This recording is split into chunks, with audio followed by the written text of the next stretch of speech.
Laws are rules, but they're rules with a purpose. Laws are rules that attempt to embody higher values. What do I mean by this? So laws that, say, set speed limits or that require the use of seatbelts attempt to uphold a value, the value of safer driving conditions. But laws never perfectly embody these values. People still speed and refuse to wear seatbelts.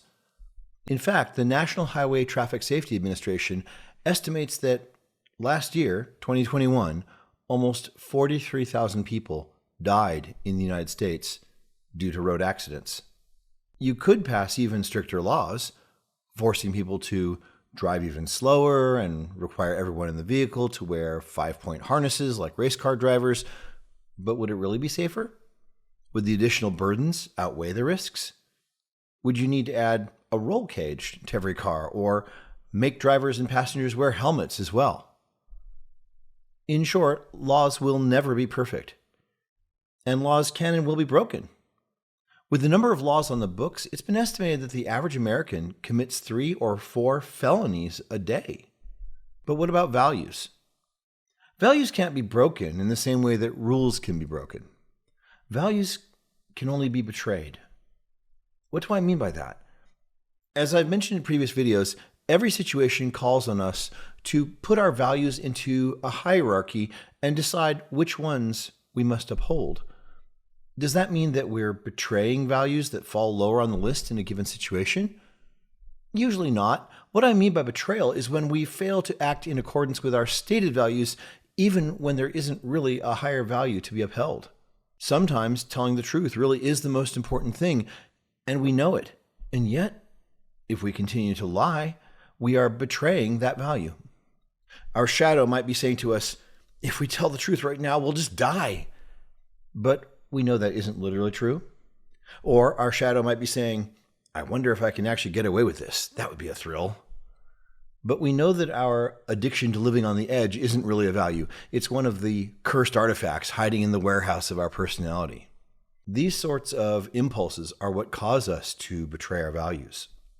The First Amendment to the highest law in the United States, the Constitution, says, Congress shall make no law respecting an establishment of religion or prohibiting the free exercise thereof, or abridging the freedom of speech or of the press, or of the right of the people peaceably to assemble and to petition the government for a redress of grievances.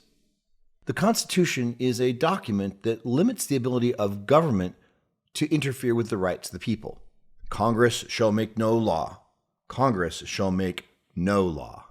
The Constitution isn't there to grant anything to the citizens that our founders didn't believe was there already. They understood our rights to be God-given, inherent in our being. They also believed them to be unalienable, which means that they are sacred and not only may never be taken away, but literally cannot be taken away. Not to say there aren't still people who would like to try. Free speech is more than just the law of the land. It's a fundamental American value. Our founders enshrined it in the Constitution as a way of keeping the government from using its power to betray this value. But it was never supposed to end there. Free speech is a value that our founders intended to be more than just a law and apply to more than just the government.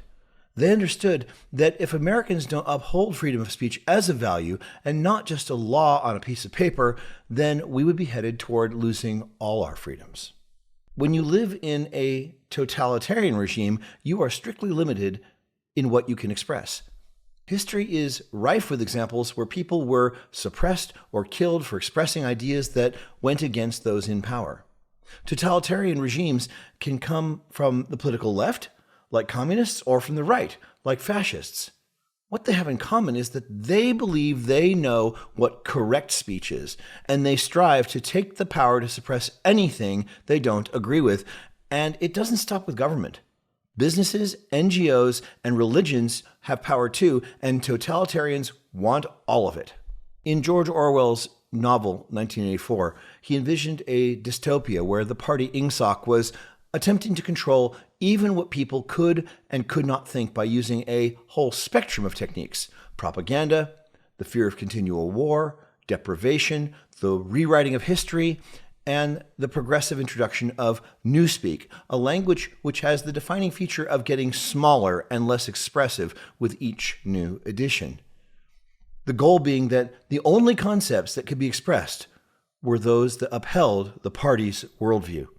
Today, we live in a world where people of a totalitarian mindset in government, in media, and in big tech are telling us what correct thoughts we are allowed to have and talk about, and an ever-growing list of incorrect and offensive ideas we are not allowed to have or express. These people pay lip service to the value of free speech, but then slip in ideas like silence is violence, which means that if you don't say what they want you to say, then you are a bad person. Simultaneously, they say hate speech is violence. And of course, they're there to tell you what qualifies as hateful today. So if you deny being a witch, well, then that's exactly what a witch would say, isn't it? And if you don't deny being a witch, well, then you obviously are one. This tactic has become known as Kafka trapping, after Franz Kafka's novel, The Trial, where an inaccessible authority accuses a man of undisclosed crimes, and all his actions attempting to defend himself only deepen his persecution. The goal of Kafka trapping is to create an environment of fear that stops independent thought and induces compliance. The only way to deal with this is to learn how it's being used against you, call it out wherever you see it, and teach others to do the same. And what does it mean to call this out? That's your exercise of critical thinking and free speech. When you dare to call others out for Kafka trapping, you will be called offensive, regressive, a hateful bigot, a Nazi, and anything else they can think of.